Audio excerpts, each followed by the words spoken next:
FCBC, we did send out an email to our members, those that are affected by the fires. So you can always reach out to our pastors if you need any more info. But Pastor Hanley, today what I wanted to talk to you about is the upcoming elections. So we're a week away from the 2020 presidential election. How do you feel? What's going on in your mind? I think like everyone, there's a little bit of angst, there's a little bit of anxiety, there's a little bit of like, I would just like to get this over with, and I want to see who wins, so that we can begin to point people towards Christ and Right. and begin to unify the church and Christians abroad, and just kind of rebuild, because I believe that evangelical Christians are polarized right now. There's a divide even among evangelicals for some time. So my hope is that it would just be over and that we can move on. Yeah. Yeah. You've been sort of talking about it from the pulpit, and you didn't do any Walnut Commentary devotionals yet on this. How come you haven't done any Walnut Commentary devotionals? Is it because you've been speaking about it from the pulpit? Yeah, I mean, when it comes to politics, or how to think with political clarity, and to see things through a Christ-centered worldview, a lot of my thoughts, if you will, are shared through conversations with our church members, people who really have questions, people who really want to engage, and we can talk off the pulpit, and we can really engage on the issues, and to think really clearly about it, and even go back and forth and really respect each other's opinions. And I just felt like that there were so many questions, there's so many different videos and different YouTube clips being sent around, sound bites, if you will, articles being written and put out, that's really what's on the mind of a lot of people nowadays. It's just the left or the right, or should Christians be voting a certain way, one way or the other, and that's a lot of the conversation. And something about me thinking about, okay, the More Than Sunday devotional theme, I mean, that's what we're on. Yeah. I just felt like I'd be recording something and it wouldn't be speaking to the heart of what people are struggling through or working through. So for those of you who don't know, I care a lot that about how you think, emotionally, how you think and feel about things.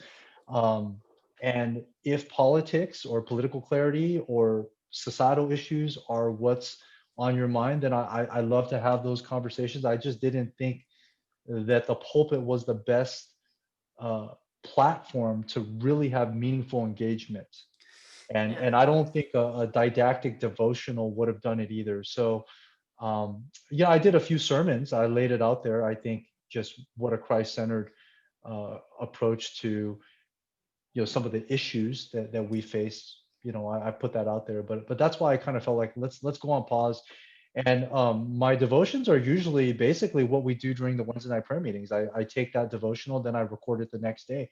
And during our Wednesday night prayer meetings, instead, we've been praying for our nation. We've been praying for this upcoming election and everything that's going on. So that's how we've been spending our time.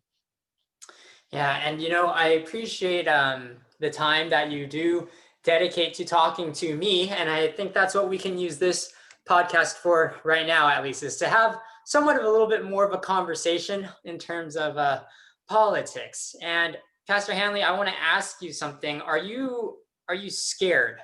Are you scared, and should I be scared about the outcome of this election? I think we should be prayerfully concerned, like reasonably, but I don't think we should panic. Okay. What I see in evangelicalism is are Christians having an existential crisis. Okay. So you have people on the religious right who are saying, okay, if the left take over, then we're going to lose all religious freedom, and the moral decline of America is just going to be accelerated, and everything is going to go to hell. If forgive me for my French, but I think Sure. that's why they feel so upset, angry, anxious, afraid. On Christians are more progressive, if you will, you see that, okay, man, we need to get rid of this current administration, things need to change, and then we can rebuild again. Or then, we'll actually care about justice and things in society. And so you see a certain type of response there where sometimes there's anger, sometimes there's disappointment, and people are afraid, right? And in that sense, it's like your existence depends on who sits in the Oval Office, or your existence, your existential comfort, your existence in terms of your quality of life as a Christian. It's almost like it depends on who sits in the Supreme Court, or the political sphere. And I just think as Christians, Jesus is our chief shepherd. It doesn't matter who sits in the Oval Office. In the book of Daniel, it talks about God is the one who raises up and kings, and he overthrows them, and he allows them to fall. And throughout human history, God has raised up different leaders during different seasons to accomplish his purpose. Um, he's punished evil. He's allowed the church to be persecuted. I mean, you just kind of see that God is still sitting on his throne. Christ is still on his throne. And at the end of the day, if we believe that we're in the last days, like Jesus told us, then Jesus told us that persecution is going to come, that there's going to be tribulation, that there's going to be difficult times. And so the moral decline of society, progressive movement towards the left. I mean, all of this. I mean, we should be prayerfully concerned, but I don't think it should cause us to, like I said, have a crisis emotionally or mentally. So I I don't see. think we should be afraid in that sense. No, I you see. shouldn't be afraid. Okay. Now I should vote though, right? Like I shouldn't just be like, okay, well, whatever happens, it's gonna happen. So just let it play out. Like I should vote. I should care You very should care. about who I You vote should for, care. right? I mean, I just want to make sure I'm hearing you right on this. Absolutely, absolutely. There are some non-negotiable issues Mhm. that come with certain candidates and their platform. And I think these issues should be non-negotiable. I talked about it on the pulpit, and Okay. and that should guide us to vote. And I think we should vote our conscience. Yeah. Now, if something, okay, I want to play out some different scenarios here. Okay, like what should we expect if Trump wins? What should we expect if Biden wins? Now, you already said I shouldn't be, like overly scared or anything, but I mean, should I brace myself for something? Like you said, persecution maybe? Like how do you see this playing out? Yeah, I mean, obviously, I'm not a prophet, right? So, You could so, be. like, so I would say, like, I don't know, but here's what I think. Okay, Okay. if Trump wins, there's going to be a lot of conservative Christians that will be happy, but the nation will still be polarized. You'll have a lot of angry people. Hmm. You'll probably have some, continual protest, and you'll see the same polarization on social media. You'll see evangelicalism still polarized, right? Hmm. And so I think in that sense, the goal for the Christian leader in churches is still to unify around Christ. Is still to Mm. point people towards Christ, and to remember that we worship Jesus and not any political party. Um, and I think if Trump wins, as Christians, we do need to be honest and say, okay, look, there's a lot of things that he says. Mm. Uh, I'm not talking about his past. I'm not talking about his policies. I'm talking about things that he puts on Twitter himself. That as Mm. a Christian, even if you support his policies, you could Mm. honestly say, okay, that's not our preference, right? Right, And right, what he right, says there, it may not be what Jesus would declare as a peacemaker. It's right. not Okay. not Yeah. of that type of civility, right? Yeah. Peacemaking. Yeah. It's creating conflict. It's Yeah. railing people up, right? And Yeah. I'm not talking about what CNN says about him. I'm talking about Mm-hmm. what comes out of his mouth. And I Sure. think if as Christians, if we can just be honest and recognize that, I mean, I'm talking for those people who will be very happy if Trump wins. Uh-huh. Then I think we just need to be sober and say, okay, look, there are some things that are going to happen, which means, yeah, there'll be a little more religious freedom, but how long will that last for? Mm-hmm. And Mm, and and, mm, and mm. even issues like abortion, which I think we care a lot about the sanctity of life. I mean, a lot of that does still determine on what happens at the state and local level, right? At the state level. So even though we do have a conservative Supreme Court right now, I mean, we can count that as God's common grace and a blessing. What do you think is going to happen 4 years from now? So if Trump wins and you're like from the religious right, evangelical bloc, conservative bloc, like what do you think is going to happen 4 years from now? You know, the progressive movement is still going to be there. The Yeah. agenda of the liberals are still going to be there, and it's going to probably come even stronger, right? And So we I live in think that, California. yeah, we live in California. So again, I'm not saying our vote doesn't matter. We need to vote, but I don't think that we place all of our eggs into who sits in the Oval Office or who sits in the Supreme Court. I think all of our eggs should be in the church. When the church is the church, you know, and aligns with Scripture and the gospel. And you asked me if I don't know if you want to follow up on that or if you want me to kind of speak on what might happen if Biden wins. Yeah, let's go to Biden. Let's say what happens. What do we have to look forward to? You know, if Biden wins, I don't think it's going to be the end of the world. I really don't. Okay. And again, I'm not a prophet, right? And so any of you who know me, you know that I'm already socially conservative. But like I said in my preaching, you know, we need to care about issues like caring for the poor or justice as defined as peacemaking, civility, and all that, just as much as we care about sanctity of life and holy sexuality, right? Like we need to care about all the things that the Bible, that God cares about, that are near and dear to the heart of God. But if Biden wins, you're still going to have the progressive agenda. You're still going to have an agenda that's pushing for less education freedom. The LGBTQ agenda is still going to be there, and in certain states and in certain places, there's still going to be forms of censorship. And if you will want to call it soft persecution, then soft persecution. So at the end of the day, I think the church needs to continue to be the church.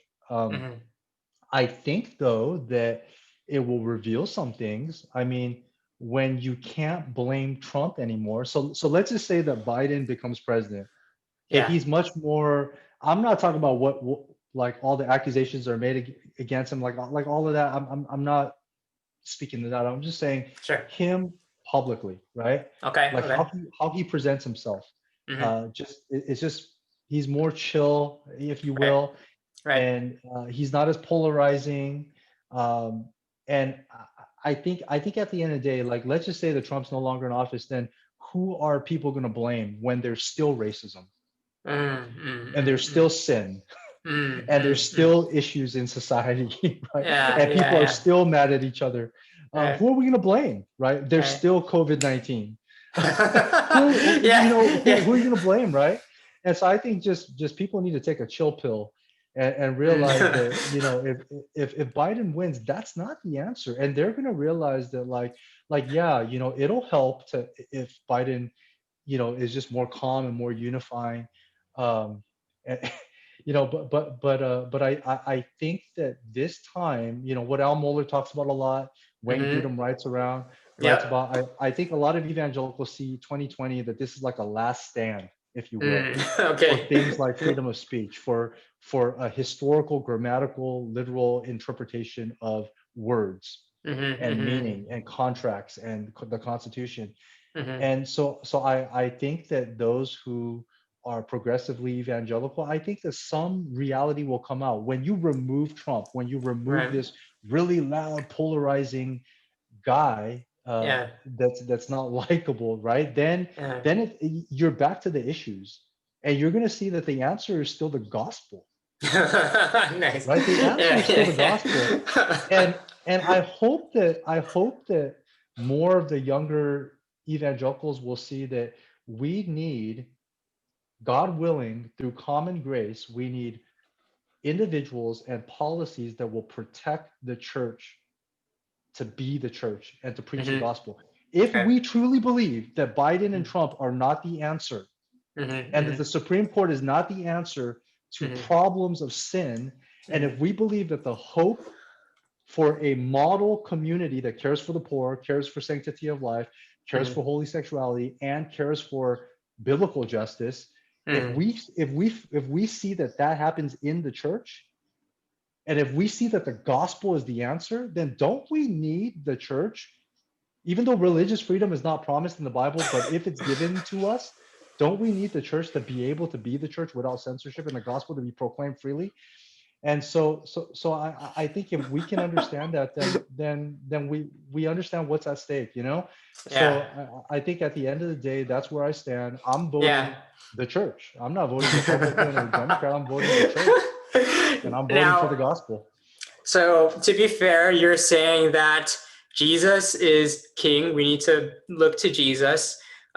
You're saying that there is a lot of things at stake in this election, so we should vote wisely. We should vote. Um, and you're saying that whatever the outcome is, the answer is still going to be Jesus. Is that a fair The answer will be representation of Jesus. your thoughts? Absolutely. And I think that a persecuted church will be a more mature church. It'll be a more pure church. Mhm, I think if there is censorship, um, the weight of preaching the gospel becomes that much weightier, if you will. mhm. Yeah, yeah, The yeah. role of shepherding and Right. discipleship it will be more centralized, Yeah, and less of a yeah. big church program thing. Right, right, right. Yeah. I mean, I already feel the weight of Sundays just being a little bit more like important. I mean, they were always more important, right? But I feel that now even more so because we know that we have to jump through all these hoops in order to meet. We know that there's a period of time where we weren't meeting at all physically, it was only online. There is weight in coming together on Sundays. And I can anticipate in the future, no matter what happens in this election, it's just going to, there's going to be more emphasis on that, which I believe is what you're talking about.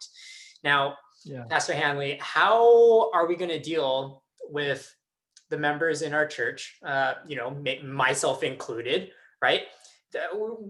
We have different political views and things are going to be charged a little bit on the Yeah. outcome of this election. How do you see yourself shepherding people apart from preaching the gospel on the pulpit, which is what you're always going to do? Like how do you anticipate just trying to look at church members and reconciliation, things Yeah. like that? I I mean, mean, so first of all, I believe it's the local church that ordains their elders and their pastors, right? okay. So you might be ordained by a presbytery or a denomination, but it's your local church that affirms your qualifications, your calling. And so I look at it as FCBC Walnut has called me to be one of their pastors and Okay. one of their shepherds. And Okay. so I'm thinking specifically of our people, and our older Sure. generation Yeah. tends to be more conservative. Mhm. They tend to lean to the right politically, and they tend to see Christianity through that conservative evangelical lens. Mhm. And a lot of them, because they're older, I understand that it's that me shepherding them is not really trying to convince them of things, unless they're being ungodly or unbiblical or unchristlike, right? right, But right, right, right. it's not. I'm not really trying to change their political views. Right. Okay. Um, and so when they're concerned, when they're worried, when they're looking at their children, their grandchildren, Mhm. I think my role is to sit next to them as a shepherd and listen to them. Okay. They've lived through life. Some of them have lived in multiple countries. They've seen things change. You know, Right. they might have been hippies at one point, and they've seen the world change and they've seen politics shift. Some of them have grown up under socialism and then come under capitalism, etc. Mhm. Um, I think my role as a pastor to shepherd them is just to listen to them, hear Mhm. them out, and be the pastor that walks alongside of them. Mhm.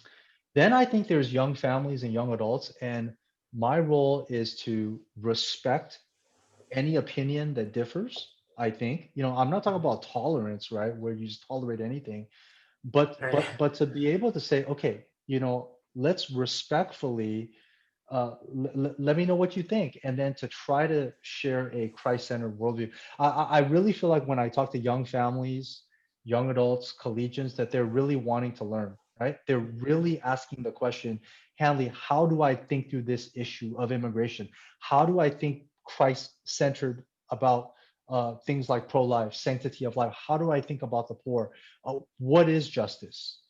How do I think through it? I think when I'm having that conversation with young adults and collegians, my job then is to tell them, look, stop listening to social media. Don't Mm, listen to the junk from the right or the left and sound bites. mm, Stop shaping your worldview with sound bites and shape it with sound doctrine. And let's talk and let's really study together and learn together.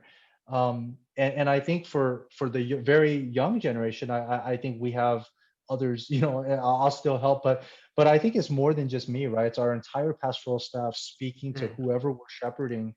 So Kevin with the youth, Katie with the children and the families, Pastor Terrence with all of the families, and a lot of our ministries overlap. And I think it's just shepherding our people based on their life stage and the questions that they're asking. Yeah. And really that's what we're going to do. And for each generation, just to point them back to the chief shepherd. Yeah. And I think that's something that we've seen throughout the years, being a, like, I guess, what, multi-generational family type of Multi-generation. church, where you see different views from the generations, right? But you can see them connecting together despite the differences, not just politically, but in anything else, and pushing towards the gospel, which is obviously the race that we're running, and that we're trying to reach the goal.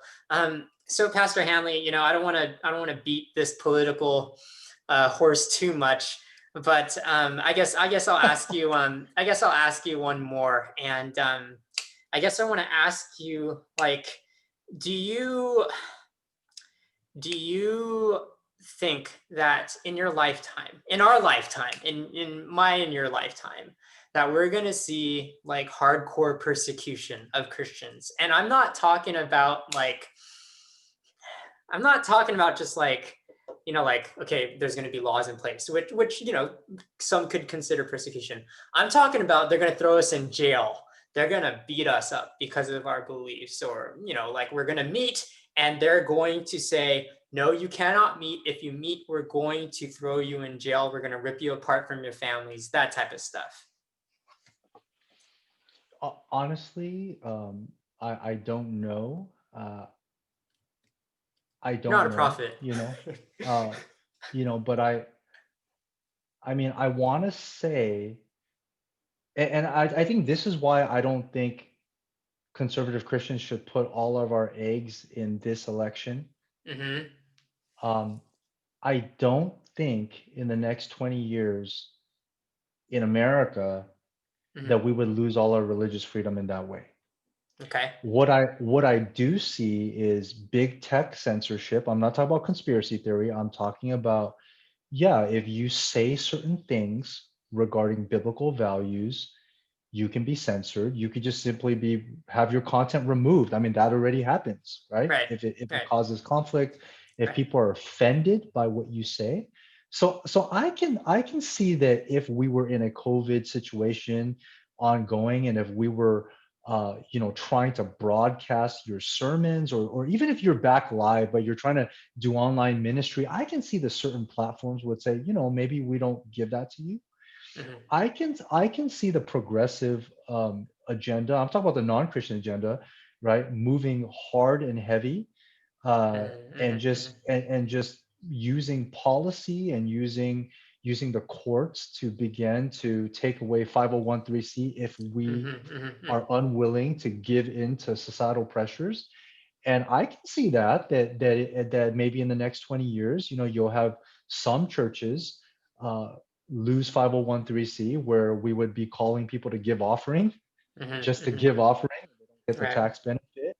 And I can see that happening. Yeah, I can see that happening in our lifetime. But to have pastors thrown in prison for preaching the gospel, um, one, in the state of California, they don't have enough money to do that, to keep us in prison. I mean, they're Yeah. they're they're letting people go who should be in jail, right? I Right. mean, you get Right. a slap on the wrist for Oh, breaking into someone's oh. house. Yeah. Just don't Yeah. steal a certain amount of money. So really, Oh. I a fine, yes, yes, yes, like you're not Mm. supposed to be gathering, and you gather.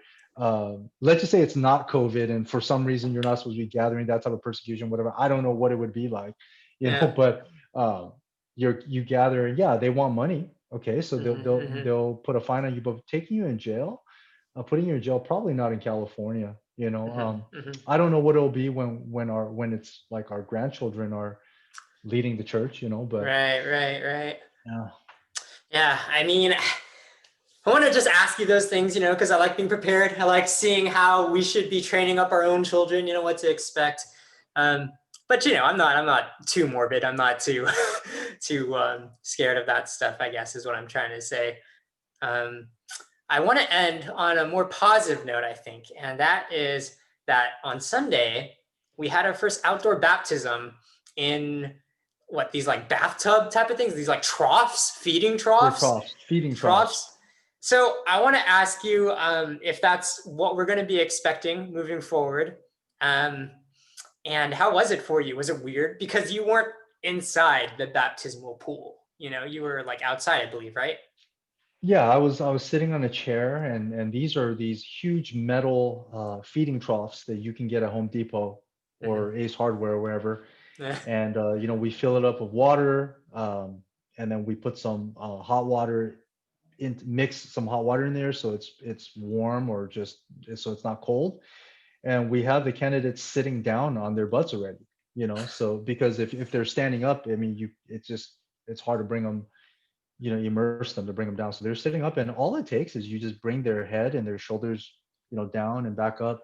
Right. So I For the I, I don't full think it wasn't immersion. hard, right? It wasn't hard, and I think this is the way we're gonna go until we can go back indoors and use the real tub. Mhm. If you guys don't know, we're scheduled to do one or two baptisms every 2 weeks, Mhm. and this way we're baptizing more frequently, and we're Mhm. basically finishing up the baptism candidates that we weren't able to baptize last Easter, Right. right? And then eventually we'll have another round of baptisms and membership transfers. And so I think we'll continue this. I think even after we're able to go inside, um, until a vaccine, in this pre-vaccine phase, I think you'd still be limited to uh, one or two candidates, right? I mean, so if you're using Right. that indoor Right. tub, basically we need to change the water every single time someone Right. gets in Right. there. Right. So I think this is the way to go. I think right now we'll see how it goes when the weather changes. It gets really cold. We'll Mm. see. Mm. Well, Pastor Hanley, it's good to hear and it's good to see and participate with these baptisms. And so, a week before the election, we're still baptizing, and a week after the election, we'll still be baptizing too, making disciples, and the work of the church and the gospel of Jesus Christ does not stop. And so, thank you for your work of the ministry, and thanks for taking this call with me. Of course, it's always fun.